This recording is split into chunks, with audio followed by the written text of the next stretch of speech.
Hey everybody, and welcome to episode 7 of J-Man's Road Rants. Today we're going to discuss some baseball.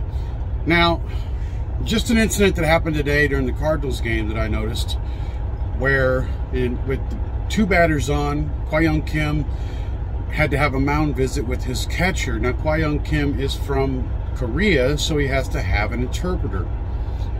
Now, when the catcher, Andrew Kitzner, comes out to talk to him, he motions to the bench to have the interpreter come out. Now, this is obviously a mound visit, but with the rules in today's game, a second mound visit in this inning would constitute a removal of the pitcher, or at least, I'm sorry, a second visit from the bench. Better way of saying that.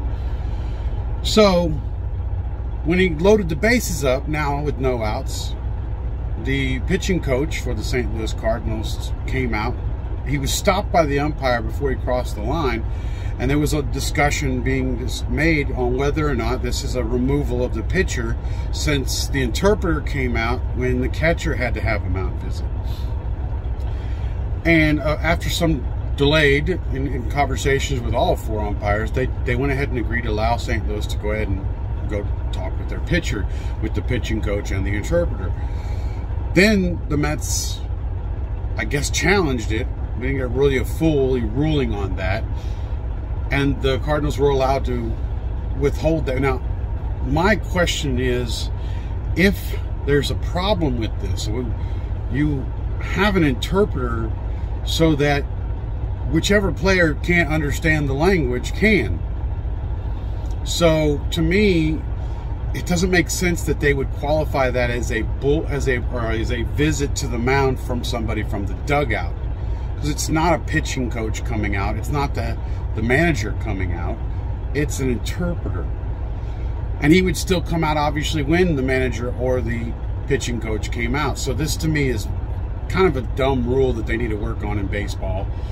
Another thing that I noticed after they had this discussion with the Mets management and then called New York for basically the replay review or whatever, there was over 4 minutes of time where they're waiting on New York to answer back. And of course, my thing is, like, even if New York says they were wrong, you can't punish the Cardinals.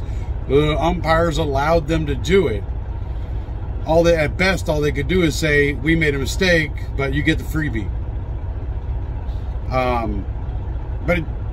But after they made that long talk to New York and then went and explained themselves to Lopez, the manager of the Mets, that was it. I mean, even the radio announcers were like, well, I mean, I guess they're letting him stay in, but what was the end result? And I'm sure that if you're sitting in the ballpark, you were just like, what did we just get? I mean, they just wasted over 5 minutes on what? Because, see, unlike the NFL, where if there's a penalty on the play or even a review, the head referee in football will actually make an announcement to the crowd so that everybody understands what was going on, what was the review about, what have you.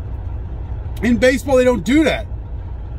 You're just I mean, obviously, when it comes to like whether a batter or a runner is out or safe, you kind of get when they make the call. They don't really need to explain it. But in a situation like that, if you're sitting in the stands, you're watching this more than 5 minute delay for what? You talked with the Cardinals pitching coach for a couple of minutes, then you allowed them to go out and talk to their pitcher, then you had to talk with the manager of the Mets for a minute or two, then you go and get on the headsets to New York for 4 minutes. I mean, could you clue in the fans? And then I get told by the radio announcers for the Cardinals that, well, they were talking about actually bringing a rule into play last year to have the announcements made live in the stadiums, but then the pandemic happened, and I'm like, yeah, okay, why not just do it this year? What, I mean, why is this a difficult concept? Anyway, so this was something that really kind of irked me about this situation. You're having these long, drawn-out sessions. And I mean, baseball for a lot of people is already a long game anyway. You might want to just include people, including the fans, in on what's going on. Anyway, that's my video today. Thanks for watching. If you enjoyed it, give me a like. Leave a comment down in the comment section. Don't forget to hit the subscribe button and the gray bell so you can be notified when I upload again. And you can also follow me on Twitter at JManFromKC. Thanks again and have a good day.